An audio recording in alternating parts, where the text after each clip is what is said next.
Yo, Peter, how's it going? Hey, John. It's good to see you. What are we doing here? Recording ourselves. We are recording ourselves. I think we want to have conversations that we have already and record them for the benefit of a broader community. Yeah. This might be rambling. It could be some rabbit holes, but yeah, I think we're just wanting to get together and share, some of our inner thoughts as coaches and athletes, and yeah, hopefully it benefits those who listen. And I could see down the road taking questions and covering topics that you all want to hear about. And so yeah, today we're gonna, get in a little bit who we are, cover a couple topics, and then dive into some recent musings that we've been thinking about. So, Peter, who are you? I was thinking about it before we got on. This is, I think, 10 years since we've met, 10 or 11 years. It's been a minute. Yeah, yeah, it's great. I value your friendship a whole lot.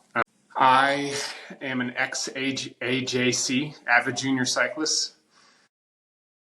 I started racing when I was like 12, and I'm coming up on 36, so that's 24 years.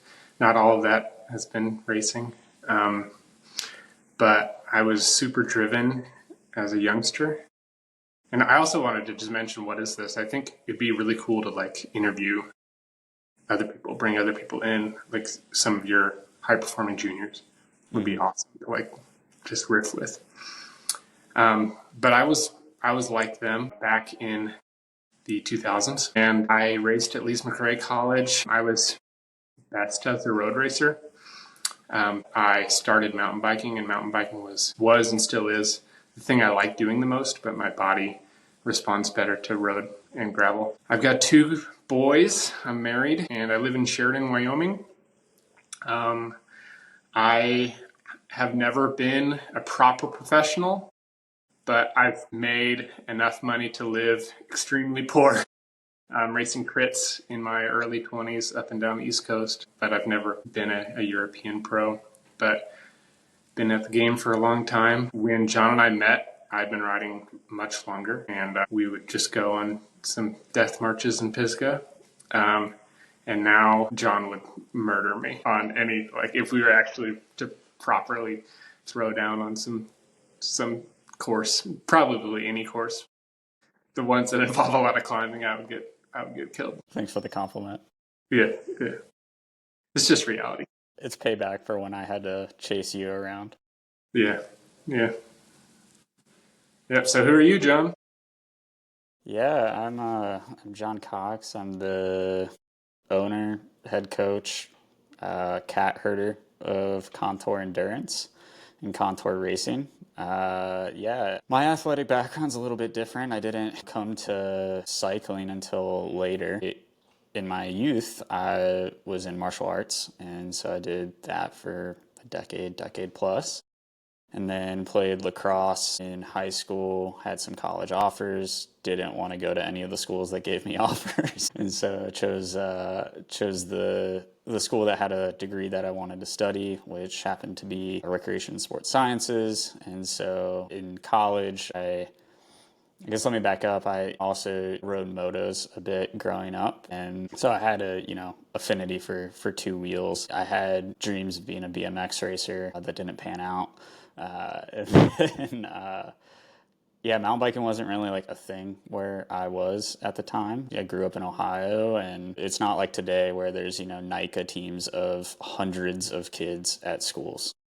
Wish it was. Like, I wish I would have found the sport earlier. It would have lined much better with my interests and personality than lacrosse. But yeah, it's crazy the age that people are getting into it. I mean, you got into it early, Peter, but I think it's much more accessible now, which is great. But yeah, I found mountain biking in college, and participated recreationally, and then started chasing KOMs, particularly on downhills. And so I was kind of an enduro for a while, but I had, this fitness background, and, started to put the pieces together that, biking could be both those things of, this fitness and this training piece, and, figuring out how to get faster, and, diving into the science of that, and then also the fun of it. So yeah, that's a little bit about my background. Yeah, Super cool. One thing you mentioned really hit home with me, just like the accessibility of mountain biking or cycling in general for young people is amazing. Like I still am close to the guys I grew up riding with, or some of them, but a lot of them they were in their mid 30s or 40s when I was 15. And like those are the guys I was riding with.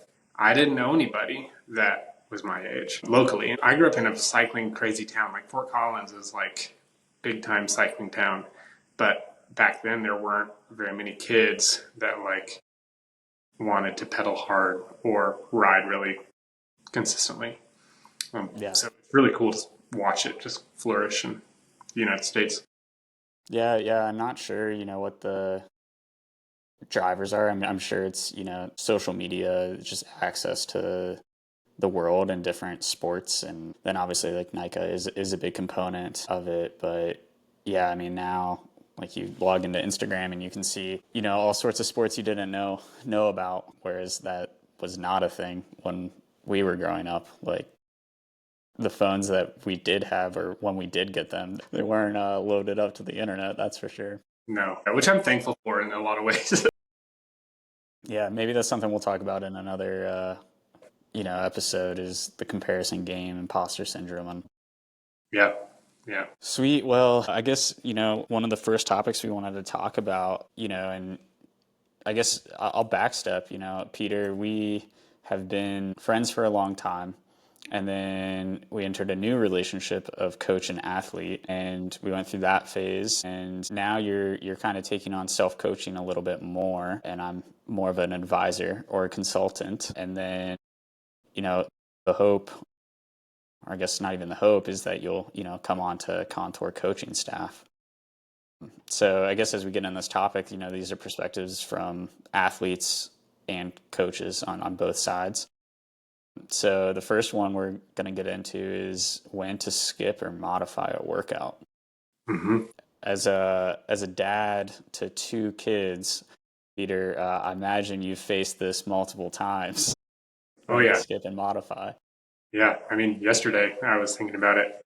Yeah. So I I think about like the emotional response and like how there's a lot of wrestling. What I was thinking about in leading up to this conversation is like the question of the reason it becomes like a little bit like emotionally wrenching of when to quit is, or not quit, but when to skip or modify a workout a lot is because you need to kind of have this like drive, or just like you setting your training is really important in your life. If you're going to do this kind of thing, it's hard. And in order to make it easier, I think one trick that I use, or one coping mechanism, is I just say like, it's not an emotional decision. Like every time, I can't make an emotional decision. If I've already decided to train, so I'm going to just let that decision happen once back in October, and then if I've committed to that, it's like not a question. Like I'm going to do the plan.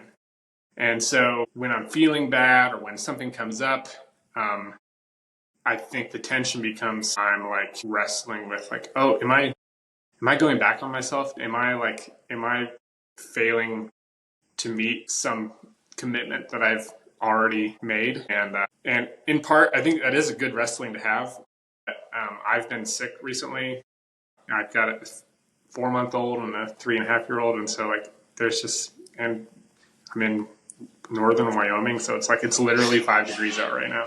So I'm doing all of my training inside, and there's frequent sicknesses. So I've had a cold yesterday, and it's been like kind of a pattern, like one cold a week for like 3 weeks or something like that. And so I had a big set of like 5x5 intervals yesterday. I wanted to do 5 minutes on at like 380, and then 5 minutes basically easy rest, and then repeat that 5 times. So it's one of my like key sessions, one of my 2 key sessions a week that I built, and I couldn't do it yesterday. I was like had cold, like snotty, like I might have, but you were like, don't even think about it, because the truth is I'd be digging a hole that I wouldn't want to come out of. And so I think that's probably like my first litmus test is like, would doing it dig a hole that would impede my forward progress? And yesterday the answer was yes. for sure. What kind of like litmus tests do you use or for yourself or give athletes that are struggling with this? Yeah, it's, I'm self-coached, and so I'm always putting on the hat of coach for myself and obviously for the athletes that I work with, and, try to step away. I think what you brought up was a good point, is like the emotional response. Like if you can step away from that and think about it objectively, and that's ultimately one of the, key roles of a coach, is to be objective and like, is this good or bad? Is this worth it? Instead of, yeah, having that emotion tied to it. But the filter I go through, and this is like one of the key principles in my coaching practice, and I'm sure many other coaches, is, it's not about completing training. It's about what is the training that you can absorb. And so if the answer, when you face that decision, it's like, will I absorb this training? Is my body in a position to absorb this training? Not just do it, but absorb it? Yes or no? And if it's yes, I can absorb it, great, then like let's, buckle up and get it done. The answer is no, because I'm too tired, I'm too fatigued, I'm sick, my body's fighting something else off, because stress is stress. Your body doesn't care if you are, doing intervals, or you're fighting off a cold, or work is crazy busy, or school, or whatever it is.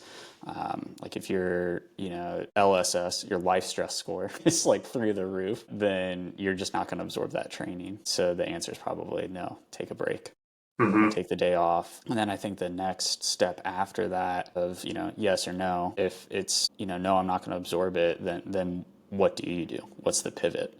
Do you take the day off? Do you substitute? I mean, I have my opinion of that, but I'd like to hear yours first. Yeah. I think it depends on like how you're coming into the question.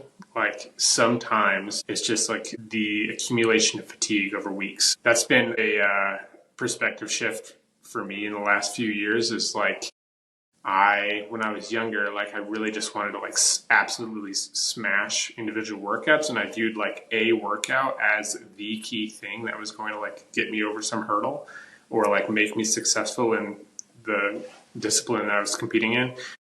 Um, as I've gotten older, like I don't think that at all. I think like the thing that like a workout is like a drop in the bucket. Like, if one doesn't happen, no big deal. You can still be consistent. It's just like the definition of consistency for you includes being sick because you're an embodied person. And like what really makes a difference is like the consistent load that you can sustain and put yourself through.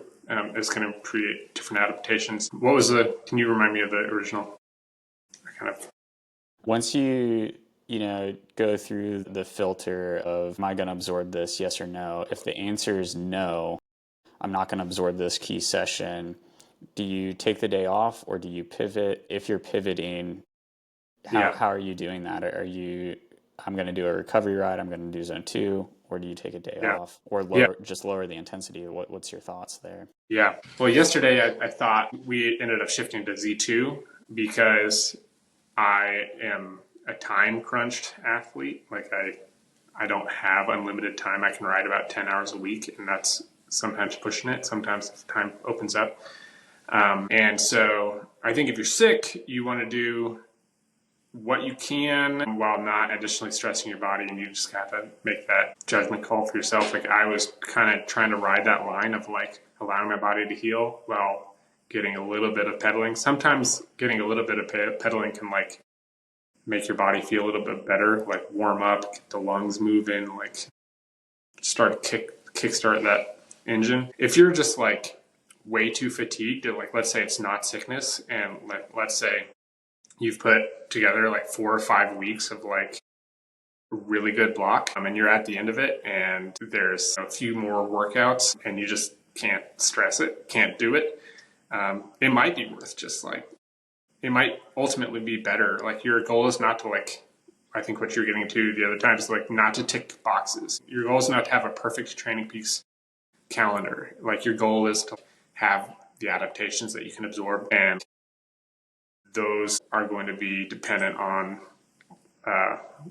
like how you're feeling. And there's a lot of times when I think the base perception of like walking into those sessions is because you have to gird yourself. You have to be like, I'm really tough and like I can do this hard thing. But I think most people are maybe too tough. It's not ever a bad thing. Like, especially if, particularly if you're like a young driven athlete, or even if you're a driven masters athlete. Like I feel like I have the same mind as I did when I was 17, but I still have drive, and like it's almost never a bad thing to like have a little bit more recovery, or to like that's not going to hurt you. Like recovery is when you get better. So Yeah. like pumping the brakes and being like, okay, like it's time to just, I put in good 5 weeks, like time to reset. Yeah. That's hardly ever a bad thing. Most people assume that they're not tough enough when in truth they're probably too tough, I think. Yeah. Yeah, I agree. The things that come to my mind are, what's the purpose of training? To get faster, not just to train, right? There's a purpose to it. It's to get faster. It's to, do better at our key event. It's not just, to tick the boxes. And then, what's the worst thing that happens if you get some extra recovery, right? And we're not talking about like take a month off, we're saying don't ride today, or, Yeah. take the next 3 days, chill. Like odds are you're probably going to show up to your next key workout fresher and be able to do higher quality work, or you're going to show up to your event with a little bit more freshness and not be so fatigued. Mm-hmm. The con of taking a little extra recovery is non-existent. Now, Totally. if it turns into a pattern of, I can't do this workout, I can't do this workout, which 9 out of 10 times is more time management in my experience, Mm-hmm. then it's a concern. Yeah. But Or motivation. It's fine. Like you don't have to be a professional athlete, like you can go be a doctor or anything. You can work at yeah, Home Depot. You can build decks, like whatever. yeah, that's super true.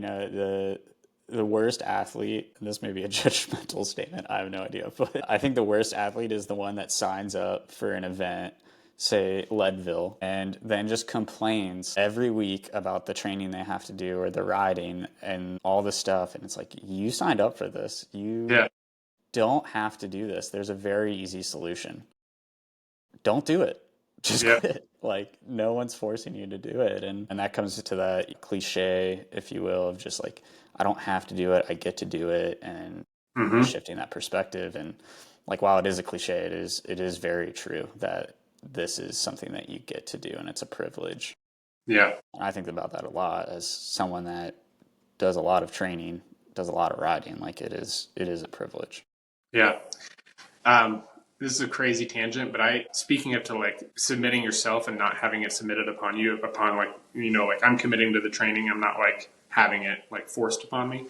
I read a study or listened to something that had a study about if you like put like a hamster wheel in the forest, like mice will like run to it, and they'll like wild animals will like run on it, and squirrels and stuff. And if the animals that like willingly participate in like running on the hamster wheel, they undergo good adaptations. But if you like were to force an animal, if you like were to force, whatever you're studying to like run, like there's a different adaptation. Like it's not, you're not just purely, I think what I'm trying to get at is like volunteering for the thing is critical to like getting good adaptations. Whereas like having it forced upon you, like I think the stress response kind of kills that. Like if you're like, I hate this, I hate this, I hate this, like that's going to hurt your response as much as anything. Like if you like can get to the point where you're like, hey, this is what I'm doing and it doesn't stress me out and I like it,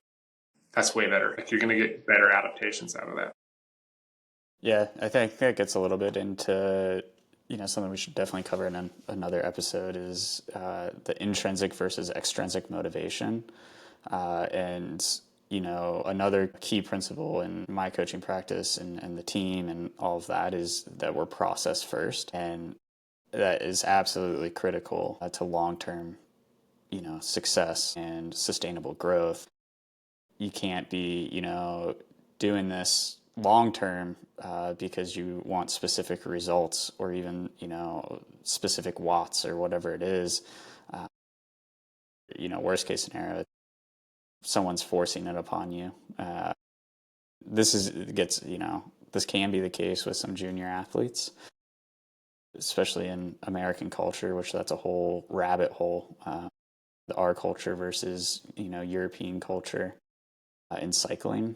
We have the pee-wee mentality coming in, and that's a really hard mentality to have in endurance sport where it takes years upon years of stacking bricks Yeah. to see any real fruit. Mm-hmm. And yeah, the other thing I think that's hard, and this is definitely a rabbit hole, is parents they want their kids to do well, and that's a but doing well doesn't necessarily equal winning. Yeah, and it looks And different for every kid. it looks different for everyone, and the harsh reality with cycling is you are going to lose way, way, way more than you win. Mm-hmm. And that's the product of it being an individual sport versus, soccer, football, hockey. Like you have a 50-50 shot of winning or losing Yeah. every time. Yeah. There's races that, you toe the line and you have a 1% chance of winning Yeah. or less. Or 0%. Or, yeah, And realistically zero. yeah, I really appreciate that you're so process driven, especially with junior athletes, but really anybody is. I'll speak for a moment about juniors. Is like if you're 17 or 18 or even 19, like a lot of your success uh, is going to be further down the line because like how your body is developmentally is not up to you. It's just biology. Like it's like that Malcolm Gladwell thing where he studied the Canadian junior hockey team, and like they all or most of them had birthdays between like January and March, and it's because they were just older, and so they got early on into better development programs. And so if you're 17 or if you're 16 and like you're not having the success you want, it's not because you're not tough. Like it's not because you're not submitting to the training. Like you just gotta wait. Cycling is such a long game that like you can make your body do amazing things, but it might take a little while. And I think that's one of the cool and beautiful parts about it. Is you can look at somebody, a really good cyclist, and they don't look like some sort of superhero athlete, but you've got this like hidden ability, like in your heart and your blood, and like you don't look any different than like a regular person on the street. It's accumulation over a decade of training makes a big difference. Yeah, that was something I was talking about with an athlete the other day. Man, dude, we were touching on a bunch of rabbit holes that we can go down. We're going to have to be better at being focused. But cycling now is so different. And it comes, one, more people are partaking in the sport. Two, nutrition is a huge driver. And figuring out, like, oh, what if we just fuel for performance and trust that our biology is going to figure out what's optimal for us? And performances are going through the roof. And a byproduct of that is more people are in the sport with different, physiologies. And that's incredible. You look at the folks winning, whether it's gravel races or, especially like XCO. XCO is so explosive now. Like being a string bean that can't produce any watts, you're going to get blown off the start line. Mm-hmm. And it's exciting to see all sorts of people being successful. Like in the Grand Prix, you have Keegan who's 145, 150 pounds about, and he's obviously an absolute monster. But then you also have a Matt Beers who's ginormous, and Brennan Wirtz, that like the watts that those guys put out are massive, and they're racing the same courses and they're having similar success, and it's just how you play your cards, right? And Mm-hmm. I think that's a beautiful thing now. It opens up the sport. You can participate in different ways. Like even with like the athletes that I coach, it's always fun to like think about how they're different than like myself, because I obviously understand what I'm doing and what I'm good at and bad at. But it's like I'm typically better at longer stuff. Mm-hmm. I don't have like the most massive kick, but I have an athlete who's about my height, about my weight, and I would destroy him on like a long set of over unders or like a long climb. But if it's sub 5 minutes, like I'm in for a world of hurt. Yeah. And the shorter it gets, the more he's gonna wreck me. I made the Yeah. mistake of doing his pre-race openers with him one time, and it didn't go great. Yeah. Yeah. Yeah. It's super cool. And like using those, like the phrase, like know thyself, like was that Socrates or something? It's so important because like now that you know that about yourself as an athlete and your athletes are knowing that about themselves, and for myself the same, like it affects how you interact with the sport and like how your strategy is going to be at different events. If you know you're really good at the longer efforts, like you just got to kind of ride the wave, and like you just can't respond to like the 50 minor attacks. Like you just got to let those play off and then like hit it long and hard, like for the last half hour or something long enough. Yeah. Yeah, or like, I mean, if you and I were racing each other, our FTPs aren't too far apart, Yeah. but I am not coming to a sprint with you. No. So Like I'm doing everything I can to avoid that. yeah, and I'd be trying to make that happen, Yeah. and I'd be trying to like survive on any sort of uphill or I'd be using the grandma shuffle where you start at the front of the pack and then you just drift back to just like maintain contact Yeah. on any kind of uphill. Grandma shuffle. That's what it Yeah. is. Yeah. Well, I think we covered the broader topic of like when to avoid or modify a workout. Is there anything else you want to mention right there? Yeah, I think that the last thing I'll mention on that front, if it doesn't feel good, don't do it. Mm-hmm. And sometimes, athletes, will be worried about disappointing themselves, like you said earlier, or worried about disappointing, me as a coach. I like that's a real thing. And I always tell them, like, this isn't about me. This is about you and what's best for you. And you never need my permission to not do something. Yeah. Yeah. Like, if you go out, and almost every workout I give, especially like on intervals, and you've obviously experienced this, is I always give an opener effort. And yes, that's to warm up and, get primed before the set, because hopping into the first interval cold or just off zone two is not going to go well. But it's also a time to check in with yourself and say, like, how's this feel today? Like, is this Yeah. good? Is this bad? Yeah. And obviously, like, you have to like maintain a little bit of perspective, because like if you're going to go do, hey, you're doing 4x4s, 4x5s, 40/20s, some like VO2 work, like it's going to hurt, it's going to be hard, it's not going to be easy. But like, does it feel like good relatively to put out those watts? And then if yeah, like, okay, like let's knock it out of the park. But if you do that like opener effort and you're like, this is bad, Mm-hmm. then it's probably time to call it Mm-hmm. and either pivot to something lower intensity or zone two, or like, if it's super bad, like go home. Yeah, for sure. I use the litmus test of like, if I'm considering, if I'm doubting myself because of, I'm wondering whether I'm just lazy or something, I use the tool of like, I'm going to get dressed, I'm going to get on my bike. And if I've done that and I still am dreading this in a big way, like it's probably a sign I shouldn't do it. Mm-hmm.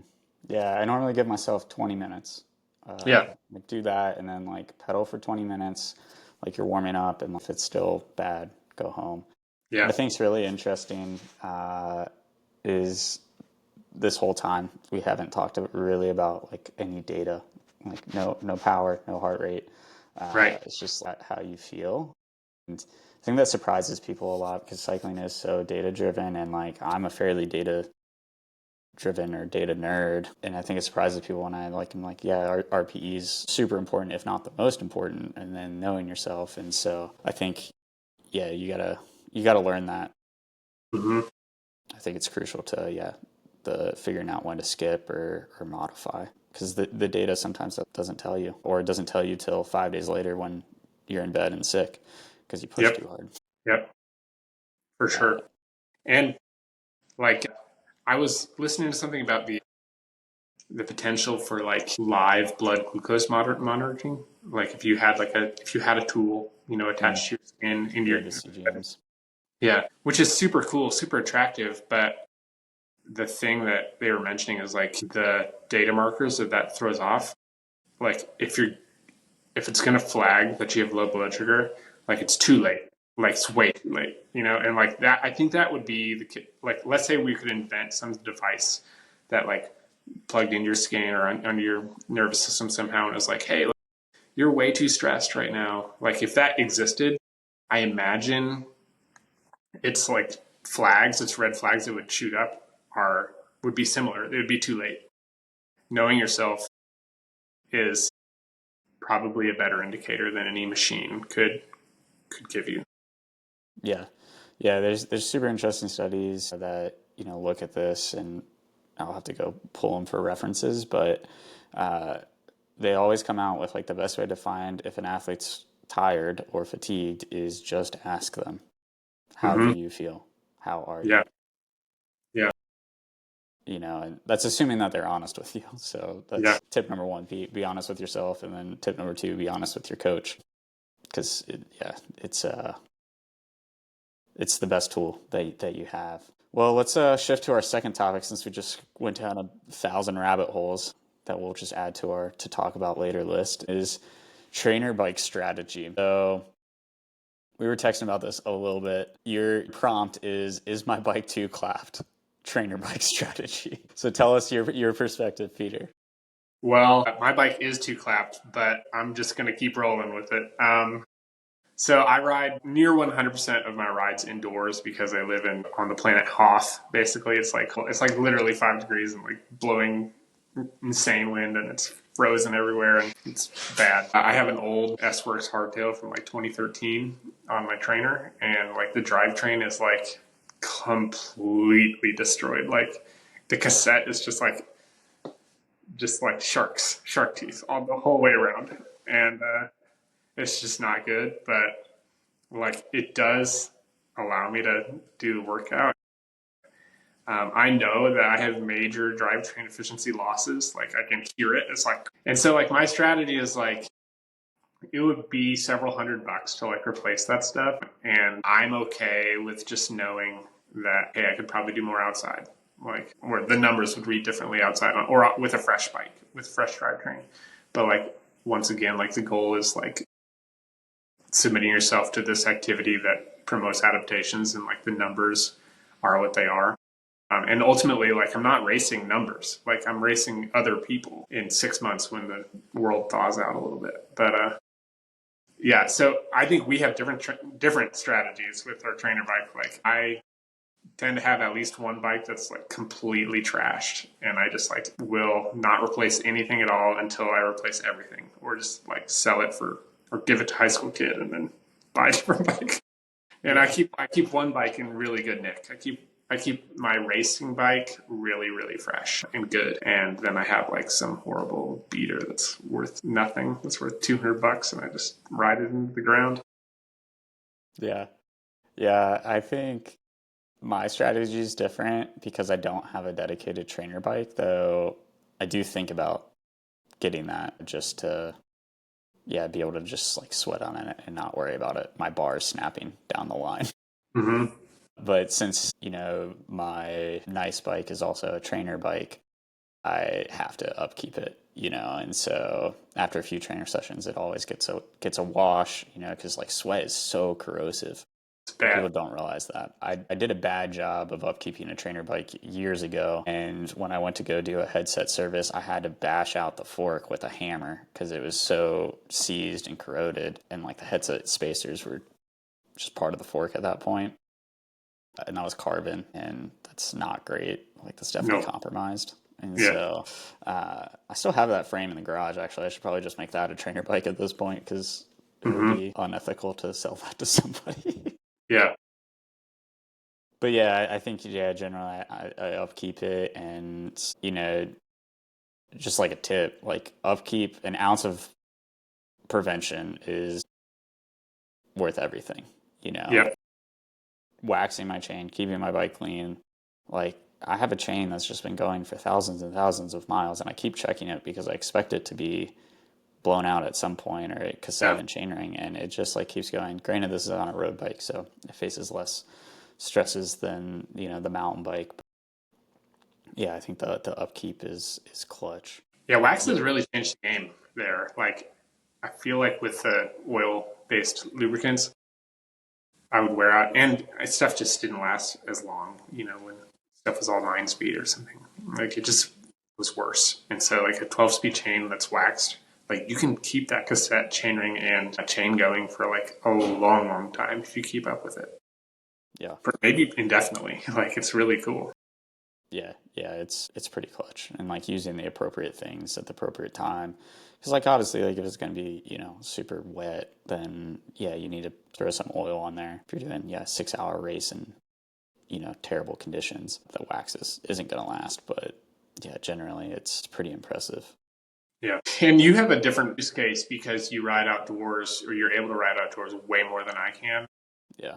And so, like, your bike is a safety factor for you as well. Like, my bike is unsafe to ride outside, and it's just like too gross, but it's fine on a trainer because I'm not moving. But yeah, I think if I were riding the same bike outdoors a lot, I would want to keep it in better shape. The appeal of like one of those, it's called Caveworks or the Zwift bike, or like the, Mm, it's like more of like an exercise piece of equipment. It can't be used outdoors. yeah. That more and more is like, oh yeah, like I spent enough time on this thing. It's probably a good idea, like, to just commit to it and just have a permanent fixture in my basement. Yeah. How important do you think it is that your fit match between outdoor and what you're training on? Because obviously, like if I'm riding my road bike and I'm sliding on the trainer, it's the exact same fit. You're not moving your stem around, like, Yeah. because yeah. I I think it depends on who you are and like how injury prone your body may be. But I also feel like there's different requirements. Like, the same bike feels different indoors and outdoors to me. I think part of that is just like the fact that the bike can rotate better outside, and move underneath you. Like, I feel like it's just a different demand on like your body.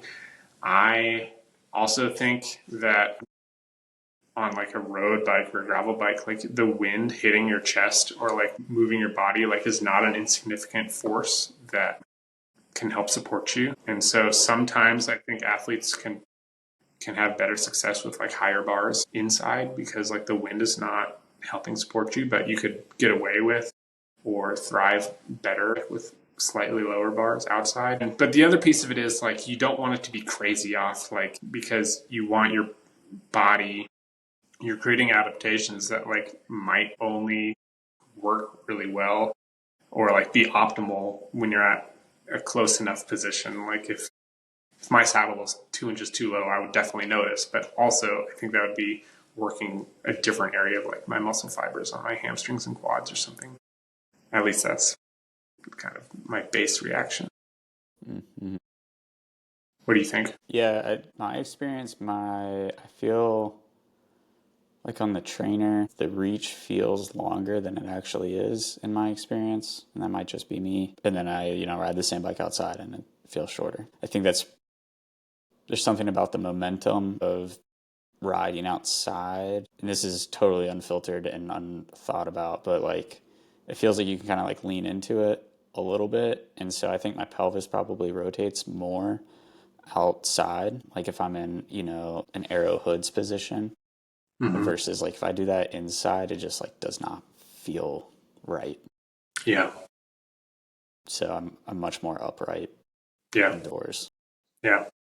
But that's something I've been thinking about, especially as we're coming out of winter for some people. Sorry, Peter. It's going to be 6 more weeks according to the groundhog. If I'm Uh, Dude, it was 75 here yesterday, so I don't know what's going on. But as people come out, let's try to come up with 3 tips or 3 things to consider as you emerge from your hibernation from indoor to outdoor to consider. My first one is going to be Zwift hands. Like people, this is particular for gravel and road racers because mountain bike kind of forces you to, put your hands in the appropriate position. But obviously on drop bars, you have a bunch of different positions. And most people, if they're riding indoors, will develop the habit of putting their hands at like the nook, like where the tops start to go around to the hoods, and they'll just sit there. And that's an incredibly unsafe place to ride.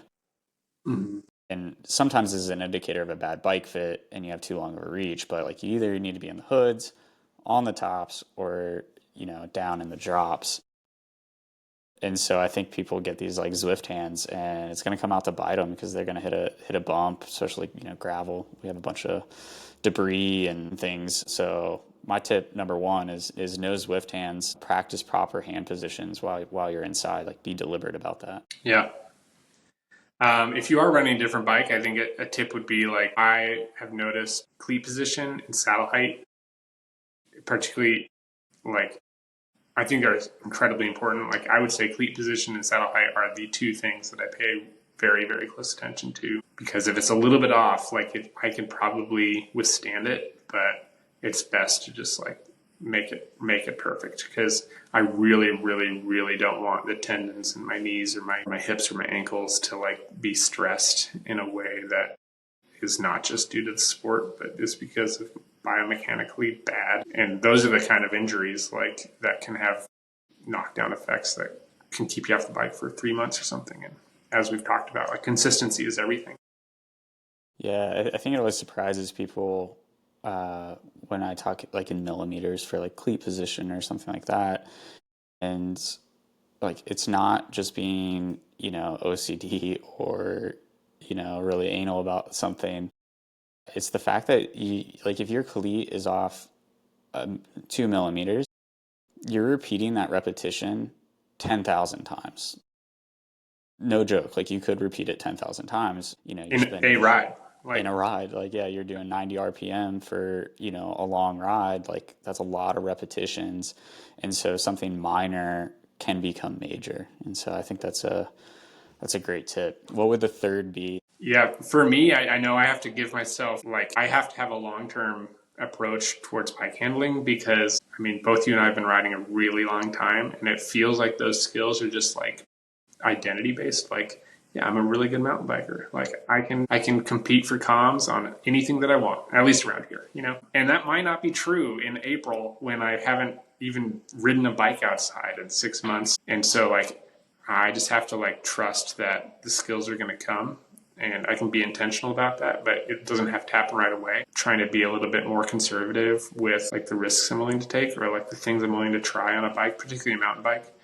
But I guess, I mean, goes without saying, but mountain biking, you fall a lot more, but they're less severe. But like, I'm really not going to take any crazy risks on a gravel bike or road bike, maybe ever, because crashing on those bikes is like season ender or like life altering situation. I'm really not trying to crash on a gravel bike or a road bike, particularly at speed, like ever. But I know I'm going to crash my mountain bike a lot, and that's okay. Yeah, it's interesting. I think there's this, misconception that mountain biking is exponentially more dangerous, and like in some ways it is. But yeah, my like worst crashes have been road or gravel. So yeah, it's just different. But yeah, I think that third tip, if we were to come up with a tagline for it, would be patient with the skills. Let them come back. They ebb and flow, just like fitness, right? Like if you take 4 weeks off in the off season, and then your VO2 is not gonna be great, right? It takes time to get that back, and it's gonna be the same way with the skills. But you can be deliberate and practice it, just like you develop fitness. And I think about this a lot with the team and folks with high goals for mountain biking, and then they've been relegated to the trainer all winter. Don't let the first time that you're riding trail at speed be your first race. It's a bad call. Sure. It's not going to go Yeah. well. No. You're going to be distracted because of racing, and fitness, like your lungs are going to be hurting and your skills are going to be rusty and you're going to be ping ponging. And we've all been there, right? Where you make one micro mistake and then you just compound and you keep making mistake after Yeah, mistake. So, get on the bike, get practice skills, in the weeks, months, like leading into those races. I think it's really, really important. for sure. I mean, speaking of that, I think just emotionally, I think the attitude that I used to have is I need to get like hyped up for races or something, or like for trying to go really fast on trails. And like now I try and do the opposite. If I want to go really fast on trails, like I'm trying to be as like serene and calm and like unflappable as possible. Like I'm trying to just be like Mr. Cool. I'm not trying to be like, you know, a Red Bull commercial. I'm trying to be like an NPR like ad read, But I don't know, that's an aside. Yeah, I think it's okay to, have the nerves and all of that, but once you're going, if it feels slow, you're you could be going slow. B, you could be going really fast. And like when you're going your fastest, it doesn't feel like that. It doesn't feel like a lot of work, and it's kind of like being in a clapped out, like Civic or like an old truck going down the highway at 75 feels like you're going crazy fast and like you're going to die. Mm-hmm. But then you get in, a luxury car and it feels super smooth and you're going Yeah. 130, and uh, just because it feels fast doesn't mean. Yeah. You'd rather ride like the luxury car. You don't want to ride clapped out. Yeah, and it's like the people that like insist on still running high tire pressure. They're like, oh, it feels fast. Well, I don't care if it feels fast. Like, I want you to actually be fast. And For sure. tires obviously is a hot topic. We'll save for another time. Well, we're crushing time, so let's shift over to kind of recent things we've been thinking about, show and tell, musings. Yeah, Peter, you have been diving a little bit into running media, some triathlon media Yeah. that you've been sending my way, and then yeah, you can also talk about your baking soda experiment. So Oh, yeah. choose whichever one. Well, they're related because I've been inspired by a particular runner. There's a guy named David Roche, and he won the Leadville 100 mountain bike, or not mountain, Leadville 100 like running race. And he's been a successful runner. He's a coach, but he's never like had the elite success that he's had recently. And I just found his approach so fascinating. I've been listening to a lot of running media because partly I probably have pride issues. Like I just think a lot of the bike media out there is like, that scene when they're like Ron Swanson's at like Home Depot and he's like, I know more than you. Like I feel like that and it's bad. Like I should have like the sense of humility and be like, oh, like I can learn from anyone. But like it's hard for me with bike media. I'm like, there's just so much nonsense that people are putting out there. So much nonsense. Yeah. But the running I'm able because I'm not a very good runner. And I think they are exploring some different ideas. And some of them are just they talk more about training than like gear, which ultimately like makes way bigger of a difference. Like because running doesn't really have gear. Like they talk about shoes like minimally, but it's not like as gear intensive as cycling is. But David Roche, he took this attitude towards ultra endurance running where he's like, I know that I don't have the VO2 max to like smash 100 miles like and just outwork people. So like his goal was like I'm gonna be the best 5K runner that's ever showed up to the start line of a 100-mile race. And like so his workouts are like really hard. He's doing a lot of his workouts at like sub 430 mile pace. And obviously he's strong enough to be able to do that. But it's just very unusual for that style of athlete to be like focused on going so hard. And it's also resonated with me because I don't have the time to do 30 hours a week. Like I am employing like a reverse periodization strategy where I am also trying to go harder than you typically would at this point in the year because like my time is limited. So I want to make the most of it. And so he's trying to be really, really fast and then fueling for the endurance. And so that's kind of my strategy. But he's made a film series, David Roche, Roche, and they're amazing. They're super cool. Like, I also like him because it seems like he has quite a bit of emotional intelligence, and he's part of it's probably like he, I don't know how to phrase this in a way that's not, he doesn't have this like, hoo-ah, like, let's be tough, like, let's just grit our teeth, like the David Goggins approach. Like, he's the opposite of that. He's not like obviously he's an incredible athlete. Obviously he does incredibly hard things, but like, you don't have to have this dominating attitude towards your life, or like, he's like working way more with like making it better, like making this kinder, making this more like sustainable as a thing that he can do for a long time, which really resonates with me because I don't want to do like activities that just rely on me being incredibly tough for a year, which I could probably do something really, really hard for a year, but I want to be doing this when I'm like 60. I want to be at a place where I'm like emotionally healthy for the next 30 or 40 years of my life. Yeah, yeah, definitely. Which ties into, what we were talking about at the start of this was, the grace and grit of deciding when to call it, when to pivot, all of that, and it's that emotional intelligence. Yeah. Yeah. So David Roche, and he has a podcast called Swap. The acronym is Some Work, All Play, which I really like. Like, yeah, there's some work, but it's all play. It's all good. No one's forcing you. Yeah. What have you been intaking? I've been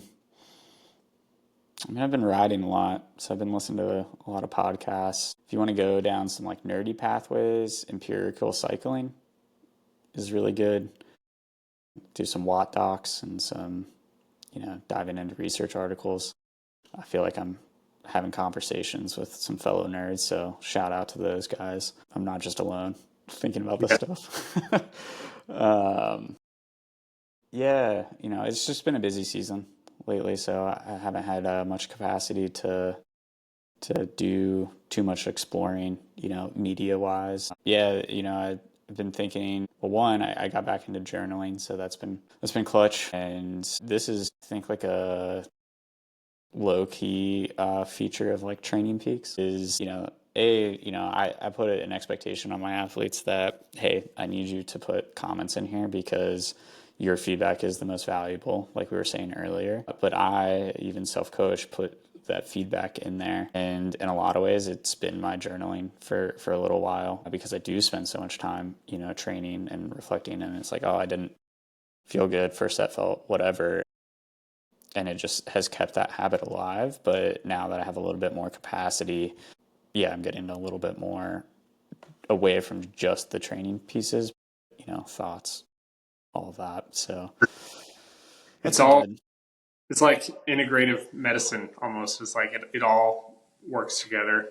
Like, your capacity to journal like is doing nothing but helping your ability to perform as a coach and as an athlete. Yeah.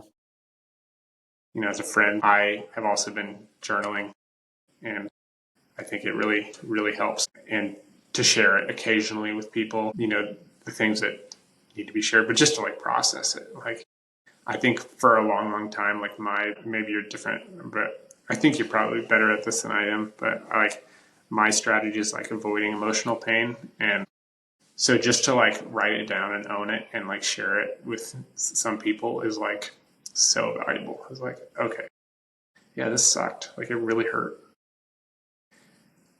I'm dealing with stuff that happened 15 years ago, but I've been carrying that forever, like, or since then. Yeah. I'm getting to this point where like it doesn't work anymore to just like keep lugging it around in my hidden backpack. Like, I got to deal with it, or else it's going to have bad consequences. Yeah. Yeah. And I think, dealing with it sometimes is just like admitting it or owning it, and that's it. Obviously there's, situations and things that take more time, but I think sometimes like the biggest step is just acknowledgement, and that's what journaling allows you to do. And, it's a quote from Anne Frank, but something, it has one thing I've been thinking about is, I may butcher it, but paper is more patient than people. Hmm. And so, I think that's obviously was a very important thing for her, but, like processing that on paper, processing things on paper helps you kind of wrap your mind around things before just like putting it on other people. And I think that's unfair. Mm-hmm. Be it friends, significant others, partners, spouses, it's like easy to just like throw it on them. But yeah, the paper being more patient than people, I think is Yeah. invaluable. Yeah, and then like the other thing I've been thinking about with that, and this is, you could use this for coaching and life, but and there's a new book out, and I need to read it, but I think it's called Remembrance. But it's basically the fact that like our brains aren't meant to remember things long term. Mm-hmm. Like Mm-hmm. we are meant to forget, and that's incredibly freeing too, because like we put these expectations that we need to retain all this stuff all the time. But like writing things down just allows you to forget and reference back if you need to. And that's huge, and that's a huge part of my like coaching practice is writing things down, because I have 20 something people telling me all these things about their lives and their training and what they hope or want or what's not going well. And if I were to try to retain all of that, I would do a very bad job. So I have to take notes, and then I can always reference it back, and it allows me to be more freed and engaged with people instead of just trying to like retain information. Mm-hmm. So, Mm-hmm. and I think it's the same thing for, an athlete. Just writing it down, writing your emotions down about the race or about the workout allows you to move on and kind of put a cap to it, instead of like, oh, I gotta, tell coach about this a week later, and then they definitely don't tell me about it. Right. For sure. Yeah. It's just a healthy practice as a person. Like ignore the fact that you're an athlete. It's just really important. Yeah. That's good stuff. I've been reading Lord of the Rings. In it, he's not mentioned very much in the story, but the god character is named Eru Iluvatar, and he made humans able to die.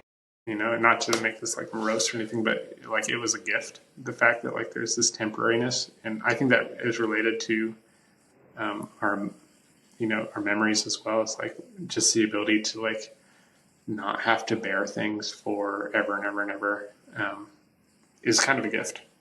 Like I've been thinking about that. It's kind of cool. Yeah. Well, to shift gears, how did your baking soda Oh experiments yeah, yeah, go? yeah. Well, that was another David Roche thing. So David Roche Morton's uses this bicarb like encapsulated baking soda. Hydrogel is what it is. Yeah, yeah, and it's really expensive, and so I'm trying to like ball out on a budget here, and so like, oh, is that it? There it is. So I just like you have to take quite a bit. Like it's like 0.3 grams per kilogram Yeah. of your body weight, and it ended up being like quite a bit for me. And I just put it in water, and I put it in like half a liter of water, and it was like borderline undrinkable. Like I straight up will not do it again, because like it feels like you're drinking poison. And then the other bad side effect is it made me like incredibly bloated. Like when you put baking soda in vinegar, like it produces carbon dioxide. And I think that happened to my stomach. Not that my stomach is vinegar, but it's acidic. And I think I had a lot of carbon dioxide. So like I just felt incredibly bloated. And I really wasn't sure whether like it was helping or not. Like maybe it was buffering. The set went fine. Like I felt good. But I always have a difficult relationship with causality. Did I feel okay just because like I was well prepared and like I had eaten enough that day and like I had good nutrition, or was the baking soda doing something? And like I've always had a hard time with that. Even with like foods that give you headaches, I'm like, I don't know. I've got a lot of variables in my life. Like I never know whether it's dark chocolate or red wine or whatever. I don't know. I'm not going to do it again. I might try the Morton stuff or figure out how to like do some sort of homebrew Mortons. But I straight up won't do baking soda and water. It's like not worth it. No, it's one of those things that like athletes ask me about, because I mean, blessing and curse, right? All the It's in information, it's in the and news. yeah, it's all out there. But one, like it is marginal, but it is proven scientifically, like in the literature. But there's the giant question mark, like, can you actually handle it? And this is, to your back to the David Goggins things. This isn't a like toughen up situation. Like this is a like you might totally poop your pants Yeah, yeah. or vomit. I'm gonna take that risk. It's not that Like important to me. like it doesn't matter if you're, buffering lactate while you're sitting on the toilet. Yeah, You need to be on your bike. So the risk is high. And so I think, what Morton's done is fairly revolutionary because it does allow people to take in bicarb that otherwise wouldn't be able to. Whether it's, totally worth it or not, I don't know. yeah, And, I bought some like a year ago and I used it one time because it is expensive. And I was like, oh, like, let's see. I had a fairly good effort or workout, but again, like, was it just like the training? I was well rested, slept. Like, it's pretty hard to like do a scientific study in our own lives. And then I haven't used it since because it is expensive. But then I was also scared to use it in races because I felt a little bit with the Morton stuff. Like, I still had like a little bit of like a burp going on and a little bit of that extra gas. And this might be TMI, but I struggle with that sometimes in general. And so, like, I don't want to make it like even worse. And so, yeah, like, any race, I was like, it might help, but like, it also could backfire. And so I haven't really used it. But now I'm looking at the package and that's Best Buy January 2025. So I guess this month I'll blow through it. yeah. Those are just guidelines, anyways. Yeah. I think Yeah. every athlete has just gotten a box of goos from like some race as a preem or something, and it's like it's always really expired. It's like some shop is just giving their expired product to the race promoter to give away. I've used tons of expired food. Most of the time, fine. Yeah, yeah. Usually, just no yogurt, no dairy products, no meat. I mean, Yeah, well, should we I wrap think this that's one good. up? Yeah, yeah. It's great talking with you. Yeah, dude. Great Hopefully, this talking is with you. helpful to people out there. Yeah, let us know if you have topics you want us to talk about, rabbit holes you want us to go down. But we'll keep doing more of these, and Yeah, I send in questions. imagine, yeah, send in questions. I imagine these will just get better over time. This is our Yeah, first time, and we're kind of just winging it. So yep. yeah, we'll get after it. We'll be consistent.